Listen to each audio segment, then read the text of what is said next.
Claire Bennett received the wedding invitation on a rainy morning in Chicago, when the fourth-floor hallway of her apartment building smelled of floor cleaner mixed with the damp coats of people who had come home through the previous night's rain. And her small kitchen still held a cold cup of coffee beside a laptop left open on a living room designed for a young married couple in Lincoln Park. On the screen were blocks of beige, pale moss green, light oak, choices of natural light that Claire had stayed up adjusting until nearly 2 in the morning, because interior design had always made her feel as though she were doing something kind for other people, arranging space so someone could breathe more easily, sleep more peacefully, love each other more gently. She loved rooms with memory. She loved the way an old chair could make someone remember their grandmother's house, the way afternoon sunlight, if it fell in the right place, could make a temporary rental apartment feel like a life worth keeping. That morning, her own apartment looked like a place waiting for someone to tell the truth. Outside the window, rain slipped down the glass in thin lines. Cars hissed through puddles below, and a distant horn was softened by the damp air. Claire wore a gray sweater, her hair tied carelessly back, bare feet on the cold wood floor, holding the cream-colored envelope she had just brought up from the mailbox. She had received all kinds of mail over the past 7 years. Bills, advertisements, fabric samples from vendors, birthday invitations for Mia's child, furniture catalogs she flipped through when she could not sleep. But this envelope carried a different weight, not much heavier in her hand, but heavy in the way small things sometimes see. An entire life compressed inside them. Her name was written in elegant script, Claire Bennett, with no one's last name beside it, no, and guessed.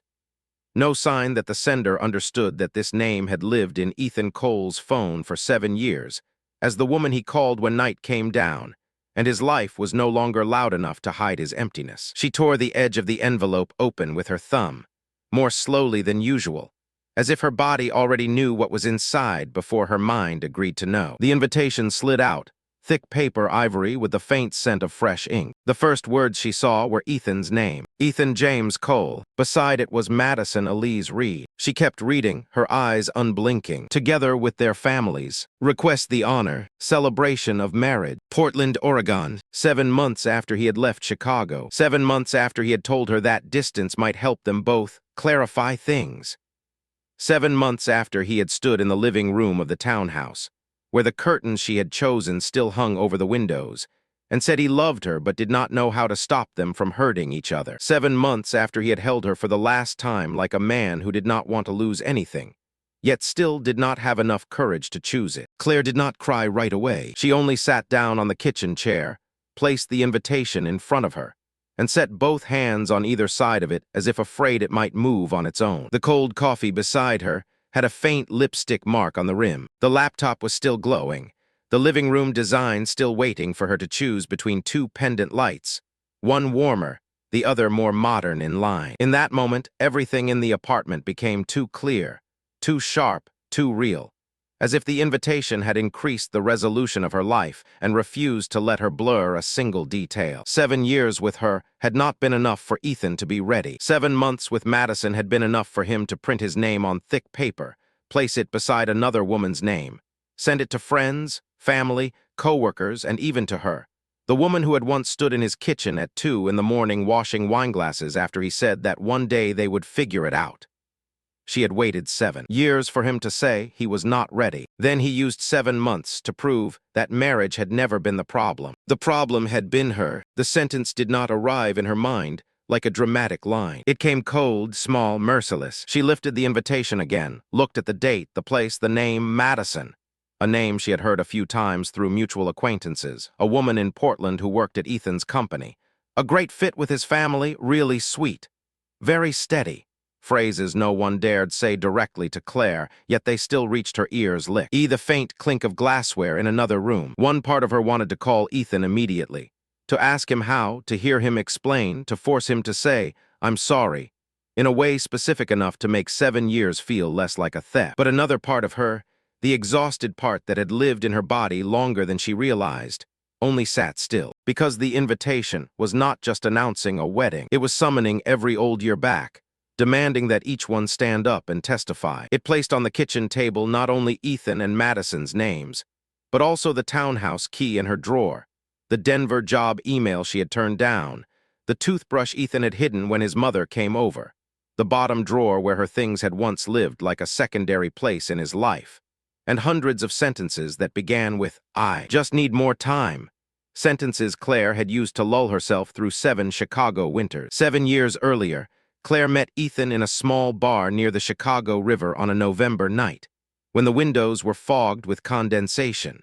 The low amber lights made every face look softer than it really was, and old jazz playing from a speaker in the corner was quiet enough for people to pretend they overheard each other by accident. Claire was 28 then, newly out of a relationship that had not lasted long but had tired her deeply. In that phase of telling herself she did not need anyone while still looking at couples walking together on the street, with a hollow feeling she was ashamed of. She worked as an interior designer for a growing studio, had good taste, clients who liked her, and the ability to walk into a messy apartment and imagine what it could become if the person living there were allowed to feel a little better. But inside, Claire always had a place that folded inward. She had grown up in a house where her parents did not fight much, but the air between them was cold, like a living room with no heat on. Her father, Harold, was the kind of man whose presence in the house came through the electric bill being paid on time, the sound of the morning paper opening, the silence after dinner. Her mother, Linda, had learned to love by not asking for too much, not making things difficult, not asking questions that might make her husband sigh. When Claire was little, she once stood in the kitchen doorway and heard her mother say very softly, "I just want you to talk to me." And her father answered, "Don't make everything heavier than it has to be." That sentence stayed with Claire like a way of living. Don't make everything heavier. Don't need too much. Don't ask too clearly. Don't turn your sadness into someone else's problem. As she grew up, Claire became a woman who knew how to take care of people very well, who remembered birthdays, noticed when someone's glass was empty, knew when a friend needed a call, knew how to choose a paint color that made a room less lonely, but always doubted her own needs. She feared being too much, too deep, too needy, too easy to wound, too hungry to be loved in a clear way. That night at the bar, she was there with Mia Alvarez, her best friend from her early working years, who was glowing with happiness because she had just gotten engaged, but still perceptive enough not to talk too much about wedding dresses in front of Claire. Ethan arrived with a group of Mia's friends, not the loudest man there, not the one trying to become the center of the room. He was tall, broad-shouldered, with dark brown hair, gray-blue eyes, and a kind of silence that made people want to ask what he was thinking. He worked in business development for a commercial space design company, and carried the calm of a man who knew how to enter a room and read its energy before he spoke. Claire remembered very clearly the moment Ethan asked what she did. She gave her usual answer, interior design, mostly residential and some smaller commercial spaces. Other people usually replied, "Oh, so your place must be beautiful," or "Can you come fix my apartment?" Harmless lines that still reduced her work to taste and decoration. Ethan asked instead, "Do you care about light first or layout?" Claire looked at him, slightly surprised. "Light," she said. "If the light is wrong, everything else is just trying to compensate." Ethan smiled faintly. "Then you probably hate rooms that pretend to be warm because the furniture is expensive." That made her laugh for real. They talked for almost an hour about how a room could make people feel welcomed or judged, about beautiful houses where no one dared sit comfortably on the sofa, about memory inside objects, about why Claire hated white rugs in homes with children. Ethan listened as if every sentence she spoke opened another small window. He did not flirt by telling her she was beautiful. He did not ask for her number right away. He did not place his hand on her back as he passed. He looked at her longer than politeness required, but not in a way that made her feel consumed. At the end of the night, when Mia was pulled toward another table and Claire stood alone near the glass, Ethan came up beside her, looked out at the dark river and said, "You stand like someone who's used to taking care of herself but still hopes someone will notice she's tired." Claire turned toward him. The sentence should have been too intimate, too soon, almost dangerous. But it touched the exact wound she had spent years covering with a cloth. She did not know how to answer. Ethan did not smile as if he had won. He only added, "Sorry, I shouldn't talk like I understand you." And it was precisely that retreat that made her believe he did. The next morning, he sent one small message. "Did you sleep okay?" Not, "I'm glad I met you." Not, "Are you free this weekend?" Not some flirtatious line that required her to decide whether to respond. Just a question about sleep, so gentle that Claire looked at her phone in the studio bathroom, between the sound of the hand dryer and the smell of industrial soap, and felt her throat tight. A man had asked whether she had slept all right, and she, who had spent her whole life assuring everyone she was fine, began to open the door. The first year of Claire and Ethan felt like a road slowly leading toward a future, at least in the way Claire learned to see it. Ethan did not disappear. He texted regularly, called after work, took her to small restaurants few people knew about, sat in her third-floor apartment on Sunday nights while snow blew against the windows and the kitchen smelled of sautéed onion. He was not perfect in the movie sense, but he was present in ways that made Claire trust him more than any grand declaration. He remembered that she liked coffee with no sugar but a little oat milk, remembered her mild allergy to lilies and never bought them, remembered one time when she said she hated people looking over her shoulder while she sketched. And from then on, he always asked before looking at a design. He left a dark blue hoodie behind her door, a toothbrush in the ceramic cup beside her sink, a kind of beer he liked in her refrigerator. Those small objects gradually created the feeling that he was living inside her life, not as a guest, but as someone trying to belong. Claire did not demand a label too soon. She was proud of herself for being mature, because after years of watching her mother suffer under unanswered expectations, Claire believed good love was love that did not pressure. Ethan was also very skillful in the present. He could sit on her living room floor, his back against the sofa, read through a presentation she was preparing for a difficult client, and point out where her wording was not confident enough. He could appear at the launch of a model apartment she had designed, stand behind the crowd watching her talk about materials, and later bring her a glass of water because he noticed her hand trembling slightly when an older client pressed her with questions. He could make tomato pasta on nights when she worked too late, not asking, "Why do you let yourself get this exhausted?" in a judging voice, but simply setting the plate down and saying, "Eat before you decide the curtain color is going to alter the fate of humankind." Claire laughed more that year. Mia said she looked softer. Linda watched her daughter when Ethan stopped by one Sunday afternoon and smiled in the way of a mother who hoped, but did not dare hope too visibly. But even in that first year, the blurry edges were already there. When someone in their friend group asked how serious the two of them were, Ethan smiled, placed his hand on the back of Claire's chair without fully touching her, and said, "We're taking it one day at a time."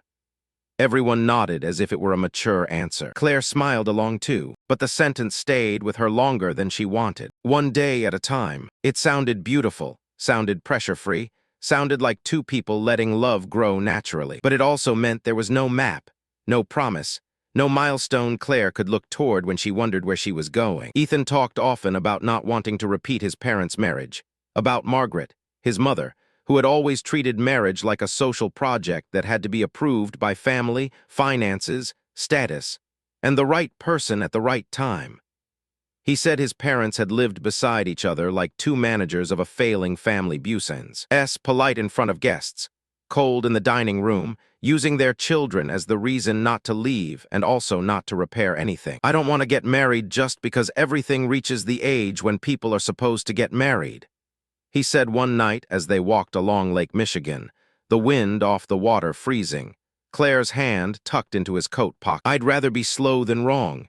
Claire heard that as a sign of depth. She had seen too many people rush into marriage only because they were afraid of being alone. A man who did not want to be wrong seemed trustworthy. She did not see that "I'd rather be slow than wrong" could also become a waiting room with no clock, a place where the woman beside him would grow older while he was still praised for being careful. The first time Claire asked Ethan about marriage was after Mia's engagement party, on a rainy late spring night, when Claire's dress still held the scent of perfume and candle smoke, and her high heels lay tipped sideways by the apartment door like two things more exhausted than the woman who had worn them. The engagement party had taken place in a warm Mexican restaurant in the West Loop, with amber light, red-orange paper flowers, loud families on both sides, and Mia's fiancé, Javier, crying as he thanked everyone for loving Mia before he had the chance to do it. Claire had laughed, raised her glass, and hugged Mia in the restroom while her friend cried and said, "I know you're going to hate this part, but I'm so happy." Claire did not hate it. She was truly happy for Mia, but on the ride back to her apartment, sitting in a taxi beside Ethan, she felt a question lodged in her throat like a butt. Ethan held her hand, his thumb gently brushing over the back of it. "You're quiet," he said. "Are you tired?" "A little. It was a good party." Yeah, Mia looked like she was about to glow. Claire watched the rain slide down the taxi window. Do you ever think about that? Ethan turned to her. About what? She knew he knew, but he still asked. And the fact that he asked made her feel like the person dragging something heavy into the middle of the car. Marriage, not now, not tomorrow, just in the future. Ethan did not pull his hand away. He did not frown, did not sigh, did not make her feel as if she had committed a crime. That made his answer even harder to push back against. He looked at her gently. I think about a future with you. Claire held his gaze. What kind of future? He was silent for a few seconds. Claire, I love you. I'm not asking whether you love me.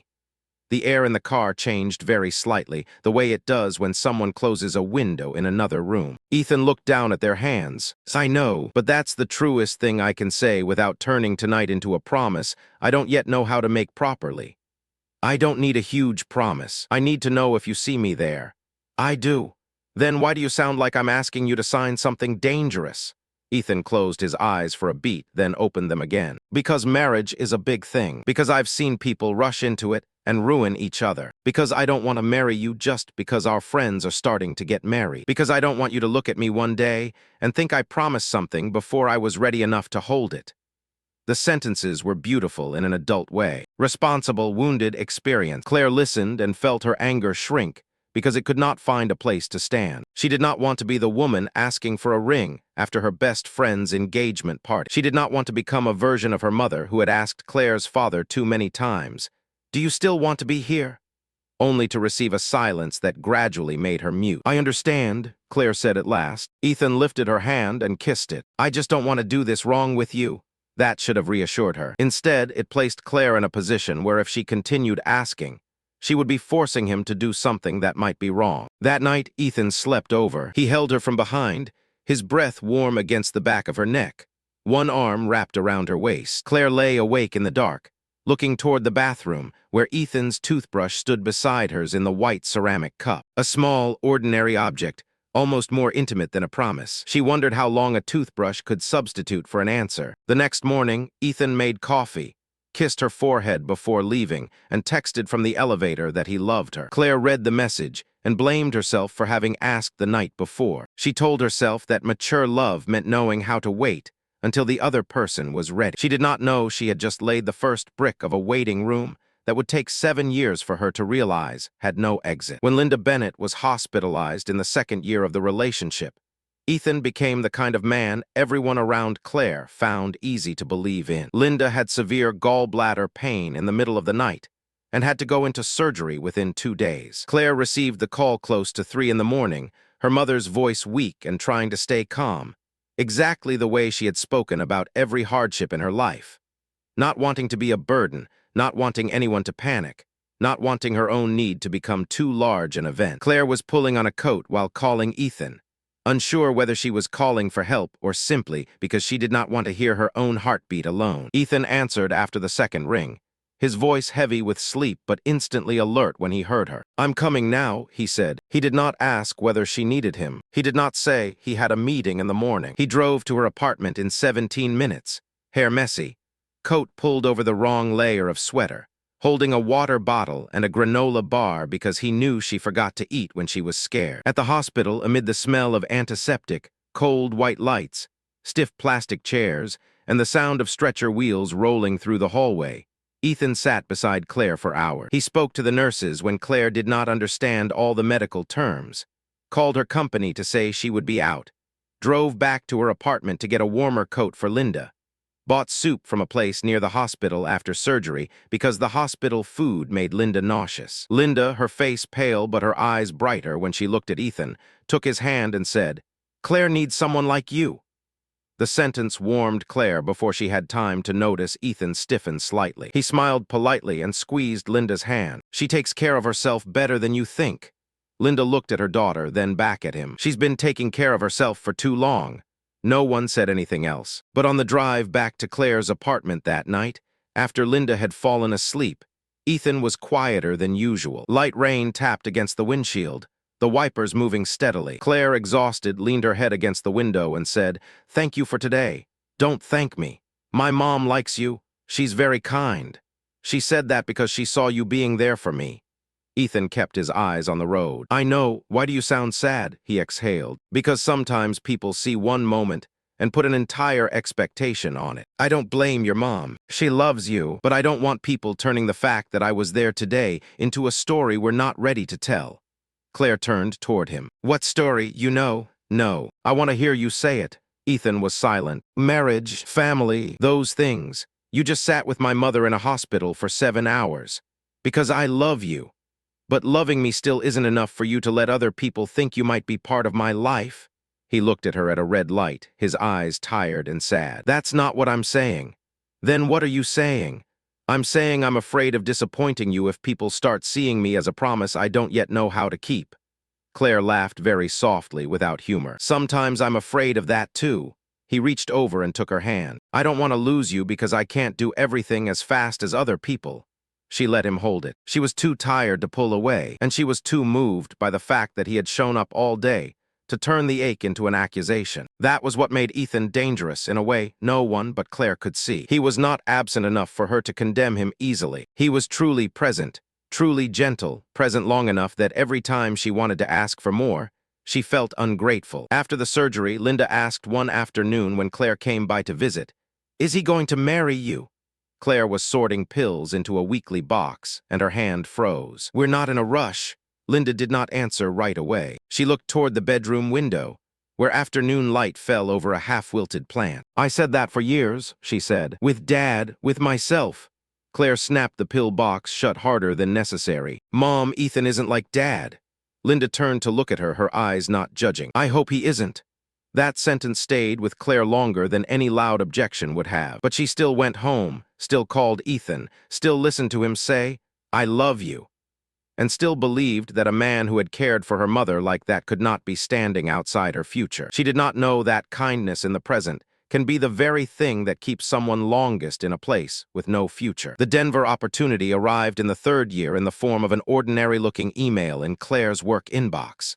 Senior Interior Designer, Hospitality Project Lead, Denver. A larger design firm, a boutique hotel project in an old warehouse district, nearly 40% higher salary, a wider creative budget, the chance to build her own team. Claire read the email while standing in the studio's materials room, surrounded by wood samples, marble slabs, upholstery fabrics, and the faint smell of glue. She read it 3 times. Denver had not been her childhood dream, but it was a door, a new city, mountains, a different light, work large enough that her name would no longer sit beneath someone else's on a presentation. She thought she would feel pure excitement. Instead, her first thought was Ethan. Not do I want this, but what will happen to us if I go?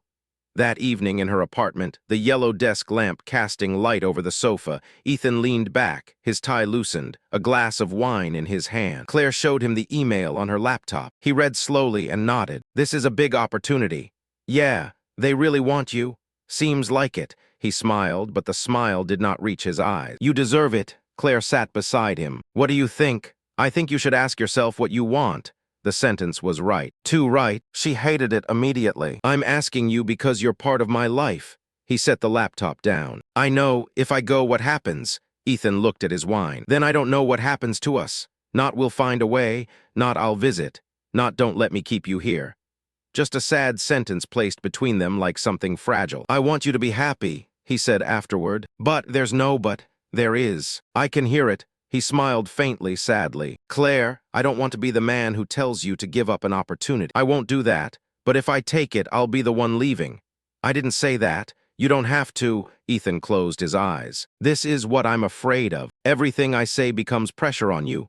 Claire was silent, because part of her knew he was right. Another part knew he was using his own fear as a way to withdraw from the responsibility of answering. He did not tell her to stay. He only became sad enough that she felt leaving would turn her into the one hurting him. That night, he held her for a long time, said he was proud of her, said he never wanted to stand between her and her life. The next morning, Claire wrote the rejection email and said, "The timing isn't right for me at the moment."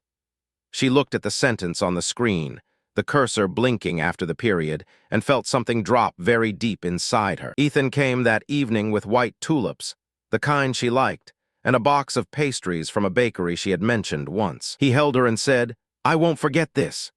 Claire pressed her face into his chest, listening to his heartbeat, waiting for the next sentence, something with a plan, a timeline, and action. It did not come. Instead, he said, "I love you."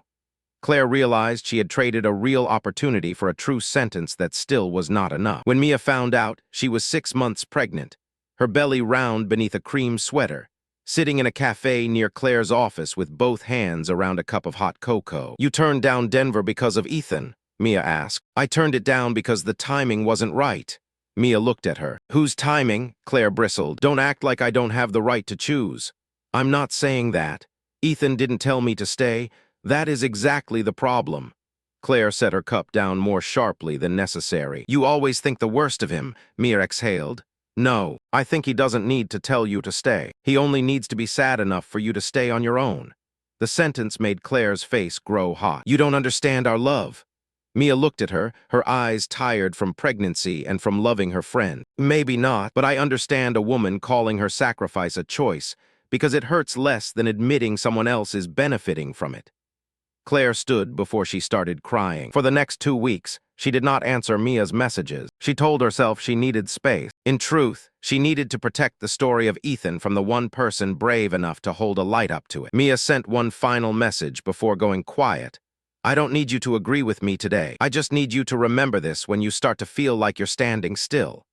Claire read it, then removed it from her home screen without deleting it from her phone. She did not know why she kept it, maybe because a very small part of her knew, even if she could not admit it yet, that some warnings are not meant to make you leave immediately, but to give you proof someday when everything collapses, that someone saw you before you disappeared. In the 4th year, Ethan bought a townhouse in a northern suburb of Chicago, a 3-story brick house with large windows, pale wood floors, an open kitchen looking out onto a tiny backyard, and the smell of fresh paint still hanging in the air like the promise of a life just beginning. He took Claire to see it on an August afternoon, sunlight falling over the front steps, the realtor speaking quickly about good schools, reasonable maintenance fees, future value. Claire walked in and immediately saw the things she wanted to change.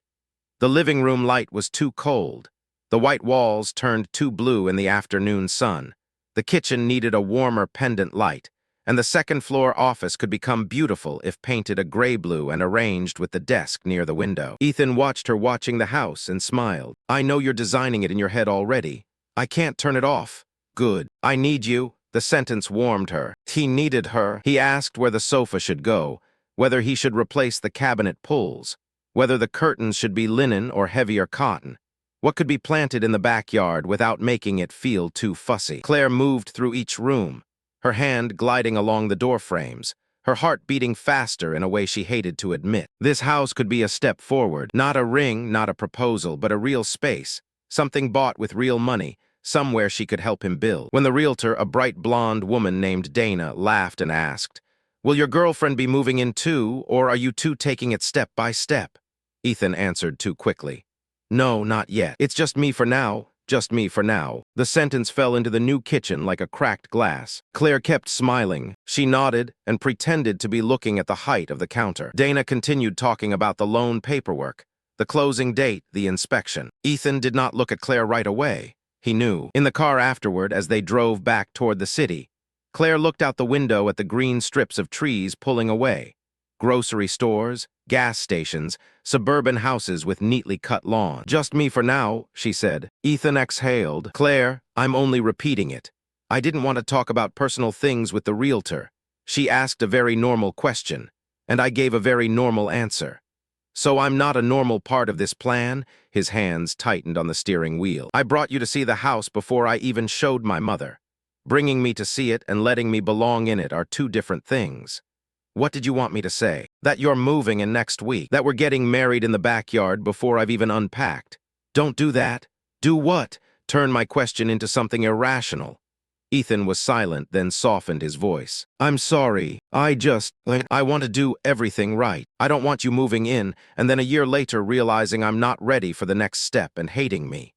Claire looked at him. "Do you hear yourself?" He did not answer. A few weeks later, after closing, Ethan gave her a spare key on a small metal ring. "You always have a place here," he said. Claire held the key and felt its weight in her palm. Once, that sentence might have made her cry with happiness. But after "just me for now," It sounded different. Having a place was not the same as having a home. A place could be a drawer, a toothbrush tucked away, a secondary chair in the main room of someone else's life. Still, Claire hooked the key onto her own keyring. She still spent the following weekends choosing curtains, measuring walls, arguing with Ethan about leather versus fabric sofas, painting the office gray-blue with her own hands while Ethan stood below holding the ladder and said, "No one sees color like you." The photo Ethan took of her that day, Claire in an old t-shirt, hair tied up, holding a paint roller, a streak of gray-blue on her cheek, laughing because he had said something ridiculous, would later sit in her memory box as the most painful piece of evidence. Back then it looked like a couple building a home. Later she would see only a house deed without her name on it, and a woman painting a room that was never hers. Ethan's townhouse gradually became beautiful under Claire's hand. That was what made the truth of her position even harder to bear. She chose the dining room pendant light, found an old walnut table at a second-hand furniture store, and convinced Ethan that the scratches across its surface gave it a life, not a flaw. She changed the living room curtains, chose a cream rug with the faintest pattern, placed a reading chair beside the window where afternoon sunlight fell like honey. She arranged the bookshelves in a way Ethan teased was organized enough to look accidental. She brought over a snake plant because he always forgot to water things, bought olive green dish towels, left a jar of sea salt near the stove because he cooked more after he had a house. Those weekends were both beautiful and dangerous. They went to the market on Saturday mornings, bought salmon, white wine, sourdough bread. Ethan pushed the cart. Claire picked tomatoes, and he stood behind her in the produce aisle and kissed her lightly on the temple when no one was looking too closely. They went home to cook, play music, mop the floor, hang art. At night, they sat in the backyard under the string lights, mosquitoes circling the bulbs, their wineglasses resting on the small metal table. For a few hours, Claire could forget she did not live there. But then Monday morning came, and she packed her things into a bag, took her coat from the hook, looked around to make sure she had not left too much evidence. Her belongings in Ethan's house lived in the small bottom drawer of the bedroom dresser. A few pieces of underwear, a t-shirt, pajama pants, a bottle of lotion, some hair tie. Ethan called it your drawer in an affectionate voice. Claire once found it sweet. Later, that drawer would become the most accurate image of 7 years. A small, low place that could be closed when necessary. When Margaret Cole, Ethan's mother, came to visit for the first time after he moved in, Ethan warned Claire in a very gentle voice. "My mom is kind of observant. I don't want her asking too much and making you uncomfortable." "Asking what?" Claire was standing in front of the bathroom mirror, brushing her teeth with her white toothbrush. Ethan opened the medicine cabinet, took her toothbrush, and tucked it into the lower compartment. The movement was small, practical, so quick that if Claire reacted, she would look as if she were making too much of it. "She just has a lot of opinions," he said. Claire looked at him through the mirror. "You're putting away my toothbrush." Ethan paused, then gave a tired smile. "I'm avoiding an unnecessary conversation. About your girlfriend having a toothbrush at your house. About my mother turning it into a question about marriage, living together, plans. You know how she is. I know her through what you've told me," he exhaled. "Claire, please, I don't want today to become a thing." That phrase, "become a thing," always made Claire step back. She did not want to be the woman who turned a toothbrush into a war. She rinsed her mouth, wiped her lips, and said, "Fine." Margaret arrived in a camel coat, her silver hair neatly styled, her perfume light but sharp, her eyes moving over the house as if assessing both an asset and the life her son had placed inside. She was polite to Claire, too polite. "Ethan says you helped him choose the paint color," she said, standing in the gray-blue office. "Very tasteful. Thank you. How long have you been doing this work?" "Almost 10 years. Good. Women should have work of their own." The sentence could have been praise or warning. Claire was not sure. At lunch, Margaret asked Ethan about work, the mortgage, the neighborhood, whether he was considering resale value in a few years. She did not ask whether Claire felt the house was a home. Near the end of the visit, Margaret noticed Claire's gray wool scarf left on the armchair. She picked it up and looked at Ethan. "Still not serious, I hope?" The air stopped. Claire felt heat rush into her face. Ethan gave a small laugh, took the scarf from his mother, and laid it over the chair. "Mom, I'm only asking. You just bought a house. This isn't the time to make your life more complicated." Ethan did not say, "Claire is serious." He did not say, "I love her." He did not say, "Don't talk about her like she's a complication." He only said, "We're fine. We're fine." A sentence that could mean anything, and therefore did not mean enough. Claire sat at the dining table, hands in her lap, nails pressing into her skin. After Margaret left, Ethan wrapped his arms around her from behind in the kitchen. "I'm sorry. My mom is like that." Claire stood still. "So are you when she's here?" He slowly released her. "What does that mean?" "It means you turn me into something that can be put away before your mother walks in." "Claire, that's not fair." "No, putting away my toothbrush wasn't fair. Letting your mother say, still not serious, and not correcting her wasn't fair. I'm just saying what happened." Ethan looked at her, his eyes sad, and that sadness pulled her back into the familiar circle. "I don't want to be trapped between you and my mother." "You're not trapped," she said. "You're standing on the side where you don't have to choose." But that night, she still slept over. The next morning, he made coffee, put her toothbrush back into the cup, kissed her shoulder, and said, "I'll do better."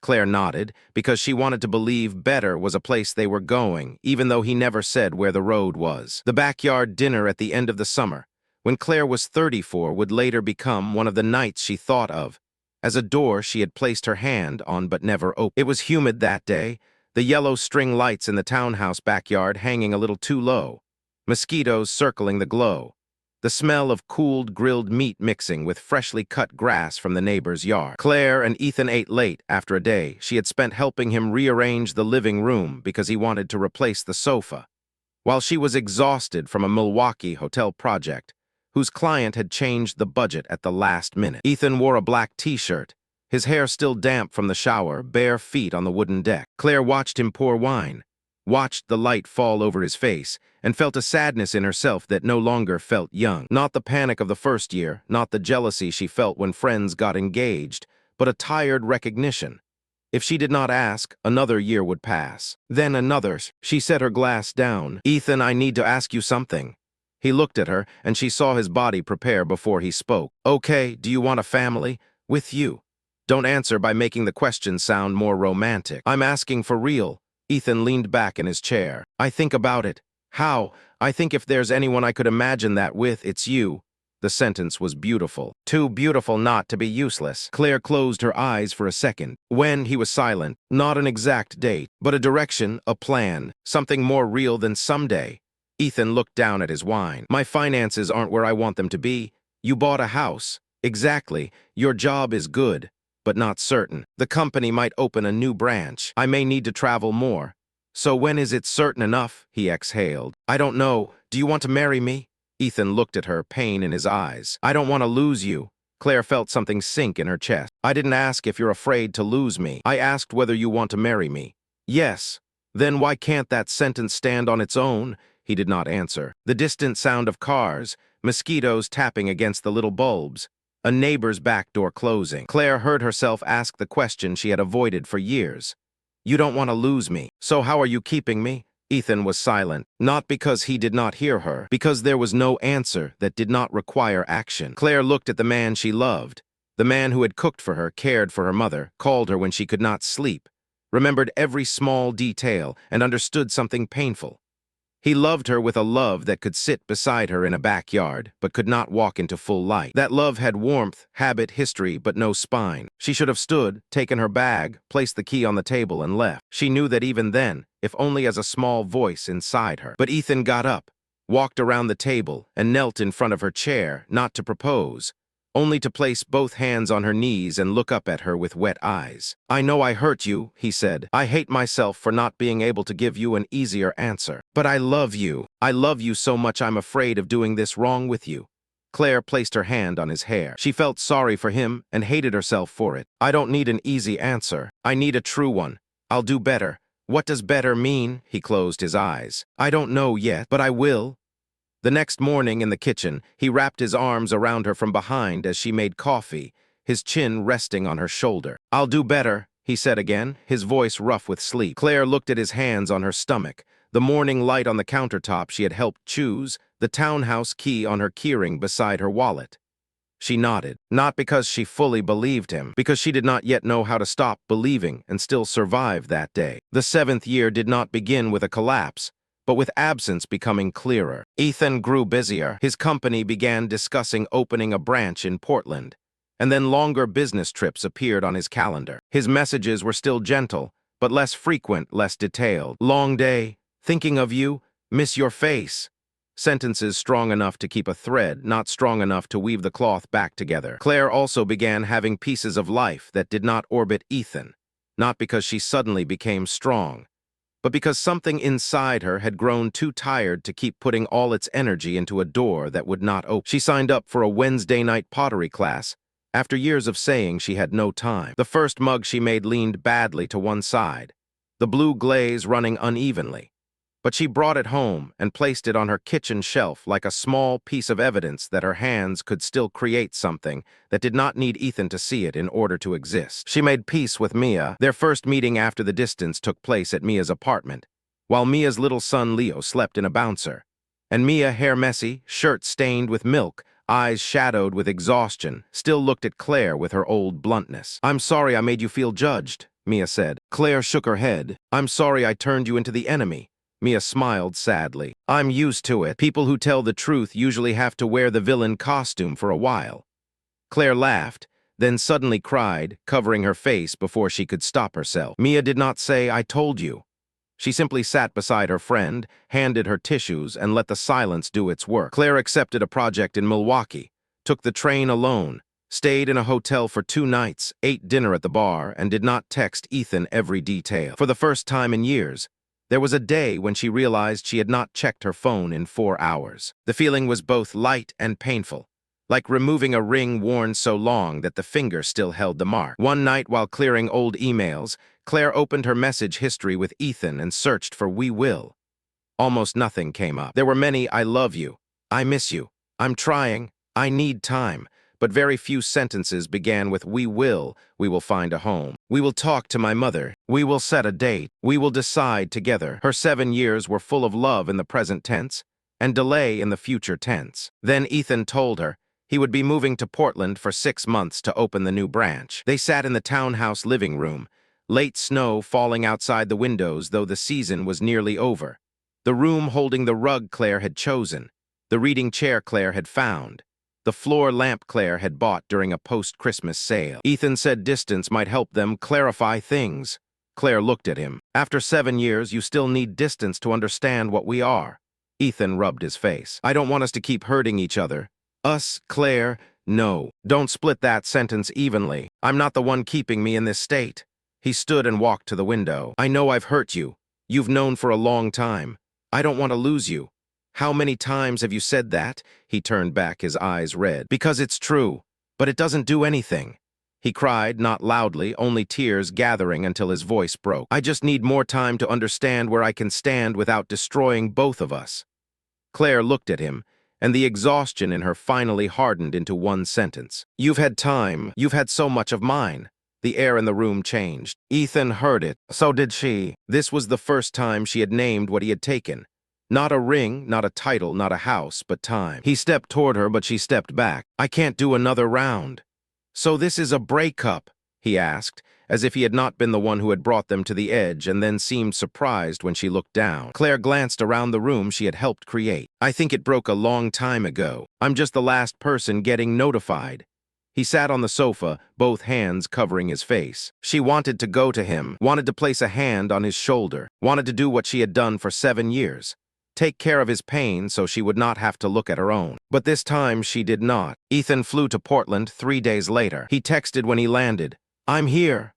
Claire looked at the message in her kitchen, where the crooked ceramic mug sat beside the sink. She typed, "Take care of yourself." He sent back a heart. She stared at the red heart on the screen for a long time, then placed the phone face down. Not answering was a small act, but for someone who had lived 7 years by the reflex of responding to him, it felt like cutting a thread out of her own skin. The months that followed were a withdrawal. Without Ethan, Claire was not immediately free. Freedom, she realized, was not a bright room opening up as soon as you closed the old door. It was more like an empty apartment after a long-term tenant had moved out, with furniture marks on the floor, nail holes in the walls, and the old smell still inside the closets. She still wanted to text him when she saw a beautiful lamp in a store, still wanted to send him a picture of the pink sky over Lake Michigan because he had once said Chicago had sunsets, like the city is apologizing. Still wanted to ask whether he had eaten on rainy nights, because she knew stress made him forget meals. Once she picked up her phone and typed almost an entire message about a difficult client. then deleted it letter by letter, set the phone down, and sat on the kitchen floor until her legs went numb. She truly missed him. That made her angry. She wanted the missing to vanish like a reward for making the right decision. But the body does not live by morality. 7 years creates pathways in the nervous system. She woke up and still had a moment when she expected Ethan to text. She went to bed and still turned toward the phone. Her apartment was quieter, but not exactly lighter. Mia came over one Sunday afternoon, Leo asleep in the stroller, carrying a bag of bread and a bunch of white daisies she had grabbed from the corner store. "You're going to miss him," Mia said when she saw Claire glance at her phone and then pretend she had not. "That doesn't mean you were wrong to leave." Claire sat across from her, holding a cup of tea. "I hate that I miss him. I know. I hate that he isn't completely bad." Mia looked at Leo and adjusted his blanket. "Completely bad men are easier to leave. Men who are just good enough are the ones who keep you longest." Claire gave a weak smile. "That should be printed on warning cards. I'll open an Etsy shop." They laughed, then went quiet. After a while, Mia said softly, "You've lost a lot, Claire, but you haven't lost the rest." Claire did not answer. She was not sure she believed it. 3 months later, Ethan called on a Sunday night. His name lit up her screen while Claire stood in the kitchen, the glass door reflecting her figure. Hair tied low, oversized sweater. Hands dusted with flour because she was trying to make bread from a recipe that did not need a reason. She let it ring. Then she answered. Ethan's voice on the other end was still gentle enough to make part of her soften immediately. "Portland was rainy," he said. "Work was busy." The city felt strange. He had walked over a bridge and thought of her because the light on the water reminded him of the time they went to Milwaukee. He did not know how to stop loving her. Claire closed her eyes. A year earlier, that sentence would have opened her completely, like the right key in the right lock. Now it still hurt, but there was a new pane of glass between them. "You learned pretty well how not to choose me," she said. The other end went silent. "Claire, don't use that voice like you still have the right to make me soften." Ethan exhaled, the sound almost like he had been struck. "I didn't call to hurt you. I know, you just wanted to know if I was still there." The sentence left her on its own, so clear that both of them fell silent. Ethan did not deny it. "Maybe I'm not there in the way you're used to. I miss you." Claire looked at the flour on her hands, the crooked mug on the shelf, the small kitchen no one else had a key to. "I miss you too," she said, because lying was no longer necessary. But missing someone is not instruction. After the call, she sat down on the kitchen floor, her back against the cabinet, legs stretched over the cold tile. She cried, but she did not call back. She understood that Ethan's pain was real. He really missed her. He might really love her, but his pain had never been enough to turn into action. Only enough to pull her toward the edge. This time she did not step. The strange signs began during Ethan's 5th month in Portland, not through one obvious photograph, but through other people's hesitations. An old acquaintance of Ethan's texted Claire, "Hey, just checking in. Hope you're doing okay." No reason. A coworker who had once met Ethan at the townhouse asked at an event, "Are you still talking to Ethan?" Then looked away the moment Claire asked why. Mia, who usually could not hide anything on her face, came over one evening and became overly careful when Portland came up. "What have you heard?" Claire asked. Mia pressed her lips together. "I don't want to be the one who brings you something unclear. So there is something. I heard he's seeing someone. I don't know how serious." Claire nodded. She did not ask for a name. She did not open Instagram. She did not search LinkedIn. She did not ask anyone to check. After 7 years of digging answers out of Ethan's silences, she was too tired to keep turning herself into a detective of her own pain. She told herself that if there was a truth meant to arrive, it would arrive. And it arrived as a cream-colored invitation on a rainy morning. After reading it, after sitting motionless at the kitchen table long enough for her coffee to go completely cold, Claire finally called Mia. She did not say hello. She only said, "He's marrying her." Mia was silent for 1 second. "I'm coming." When Mia arrived, her navy raincoat wet, hair damp at the forehead, carrying a bag of bread and a bunch of white daisies like before, except this time her face was pale with anger. Claire was still sitting at the table. The invitation lay between them. Mia picked it up and read. 7 months, Claire said. Her voice was flat. 7 months, Mia. It took him 7 months. Mia set the invitation down very slowly. "No, it took him 7 years of you to prove that." The sentence broke Claire open, not like ordinary crying, but like the body finally understanding a truth the mind had already reached. She folded over, both hands covering her face, the sobs coming out rough, ugly, uncontrolled. Mia knelt beside her and held her shoulders, not telling her not to cry. Claire cried because Ethan was marrying Madison, cried for Denver, cried for the toothbrush in the medicine cabinet, cried for the small bottom drawer, cried for every time she told Linda, "We're not in a rush," cried because she had been angry at Mia, cried because she had called herself mature when she had really been afraid. "I'm so stupid," she said between sobs. "I'm so stupid." Mia took her face in both hands and forced her to look at her. "No, don't do his work for him, but I stayed." "Yes, you have your part, but don't turn all the blame into yours just because you're the only one here brave enough to look at it." Claire trembled. "He could get married. He could do all of it." "He could," Mia said, "just not with you. And that doesn't mean you were worth less. It means he used not being ready as a place to hide until he found an easier life. Madison didn't do anything to me. I know. I hate that I want to hate her. You get 5 minutes. Then we put it where it belongs." Claire laughed through her tears, a broken sound. The phone vibrated on the table. Ethan's name appeared. "Can we talk?" Claire looked at the message. The room was quiet. Mia did not say don't. She did not say do it. Claire wiped her face and took one very long breath. "I'm going to meet him," she said. Mia looked at her, worried. "For what?" Claire looked at the invitation. Then at the townhouse key sitting in the little bowl by the door, where she had kept it because she had not been ready to throw it away. To make this story end with the truth. The final meeting took place in a small cafe near the Riverwalk. The weather strangely cold despite it being May, the wind moving along the river and making pedestrians hunch into thin coats. The cafe had large windows, small wooden tables, a glass sugar jar between each setting, and the sound of the espresso grinder humming steadily like a rhythm that did not care about anyone's pain. Claire arrived first and chose a table near the window not because she wanted to look at the river, but because she wanted light. She did not want another conversation in a dark corner with Ethan. She kept the townhouse key in her coat pocket, touching it several times to make sure it was still there, like a final piece of evidence. Ethan walked in 5 minutes later, wearing a navy coat, his hair shorter, his face a little thinner. He saw her and stopped, as if the wedding invitation, Madison, Portland, 7 months, none of it had prepared him for the sight of Claire sitting in cold light, calm enough to feel unfamiliar. "Claire," he said. She nodded. "Ethan," he sat down, no hug, no touch. He placed his hand on the table, then withdrew it. "I wasn't the one who sent the invitation." Claire looked at him. "But you knew it was sent. Madison wanted to invite the people who were important in my life." The sentence passed through Claire like a long needle. She was important enough to be invited to witness it, not important enough to be chosen. "What did you tell her I was?" Ethan looked down. "An important ex. 7 years is an important ex.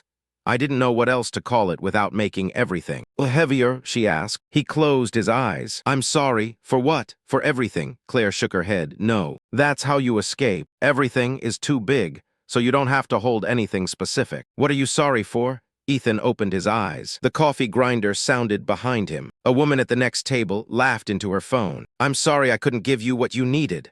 Claire looked at him for a long time. "You could," he did not answer. "You could, Ethan. You just didn't want to enough with me." His face tightened. "That's not fair." 7 months, she said. "Don't talk to me about fair when that invitation has a date on it." He dragged a hand over his face, exhausted. "Madison isn't like..." He stopped. Claire tilted her head. "Isn't like me? No. I mean, things are easier with her." The sentence stood between them. It was the first time he had said aloud what 7 years had written through every action. "Easier how?" Claire asked, her voice low. Ethan looked out the window. "My family likes her. The job in Portland is more stable than I thought. She doesn't know our whole history the way you do. There isn't so much hurt between us. There aren't 7 years that you ruined." "Claire, no, keep going. She's the cleaner draft." He looked wounded. "Don't call her that. I'm not blaming her. I'm naming my role in your life correctly. I was the difficult draft. I was where you practiced loving without choosing. I was the person you kept, while you still didn't know what kind of life you wanted. Then when you found an easier life, you chose very quickly." Ethan lowered his head. "I did love you. I know. No, I need you to know that." "I know," Claire said, and this time her voice softened, which made it hurt more. "That's the part that made me lose so many years. If you hadn't loved me, I would have left sooner." He looked at her, eyes red. "I never meant to take your time. But you took it. You stayed too." The sentence fell out of him, perhaps out of desperation. Claire nodded. "Yes, I stayed. I'll have to live with that part too. But I didn't come here today to take all the blame for you."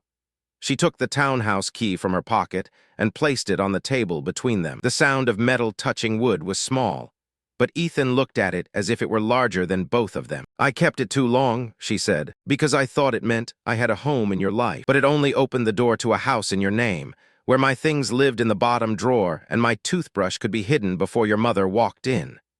Ethan reached toward the key, then stopped. "Claire, I know," she stood. "You don't need to say something to make this scene prettier." "It isn't pretty. It's just late."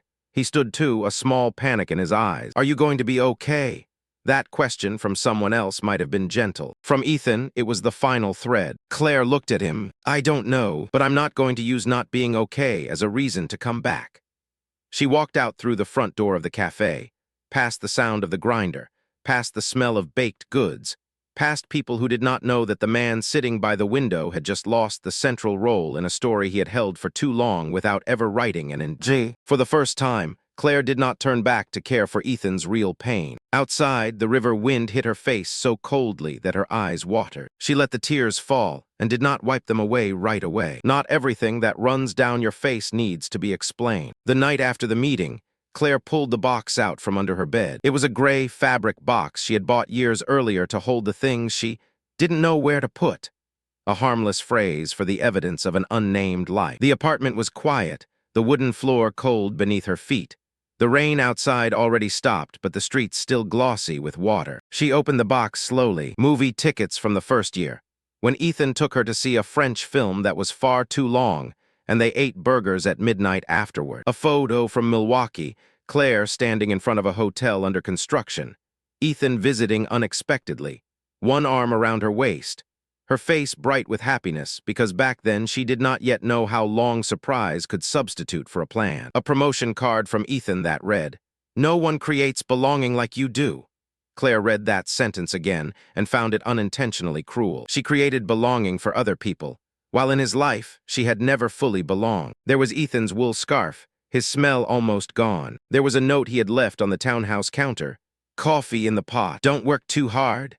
There was the photo of her holding the paint roller in front of the gray-blue office. She looked at that photograph the longest. When it was taken, Ethan had laughed behind the camera, told her she had paint on her nose, then stepped closer and wiped it away with his thumb. She had seen it as a moment of unofficial family. Now she looked harder. She saw the ladder behind her, the freshly painted wall, the old t-shirt, her own real smile, and behind the frame, a house deed without her name on it.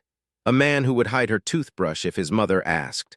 A small bottom drawer waiting to be closed. Not everything had been fake. That was what she had to force herself to see. Ethan really had made coffee. He really had remembered that she liked warm light. He really had driven halfway across the city when Linda was hospitalized. He really had loved her in the way he was capable of loving. But real love does not erase the repeated choice not to choose. Claire sat on the floor, the objects around her like a circle of evidence. She did not throw everything away. She did not tear the photographs apart in some beautiful anger. She knew life was not that clean. Some keepsakes should not be held as hope, but they also did not need to be destroyed, as if destroying them could return time. She took the wedding invitation and cut out a small piece with the date on it, placing it inside a white envelope. Not to remember Ethan, to remember the day she stopped waiting. The rest of the invitation stayed on the kitchen table until morning. Ethan's wedding day was clear and bright. Chicago after rain had a washed, too clean kind of light. As if the city did not know that today, someone was marrying someone else, and a woman on the 4th floor was learning how not to die from it. Claire did not look at social media, did not ask anyone, did not imagine the church, the flowers, Madison's dress, Ethan's face when he looked at the bride. She cut the invitation in half, then into quarters, and dropped it into the trash beneath eggshells and coffee grounds. No music, no grand sentence, only the sound of scissors cutting paper, the trash lid closing, the kettle beginning to boil. Mia texted at 9:12, "I'm thinking of you." Claire typed, "I'm okay," looked at it, deleted it. She typed again, "I'm learning how to be okay," sent. After that, she put on her coat and walked to the lake. The wind was strong, blowing her hair into her face like Michigan gray-green, waves striking the stone edge. She stood there for a long time, not happy, not strong in the way people want to film. She still hurt, but the hurt no longer pulled her toward Ethan. It only stood beside her, heavy, real, and for the first time it did not give orders. A few months later, Claire accepted a short-term project in Denver, almost like a late joke from life, if life had enough manners to apologize. A boutique hotel in an old warehouse district needed its lobby and several suites redesigned.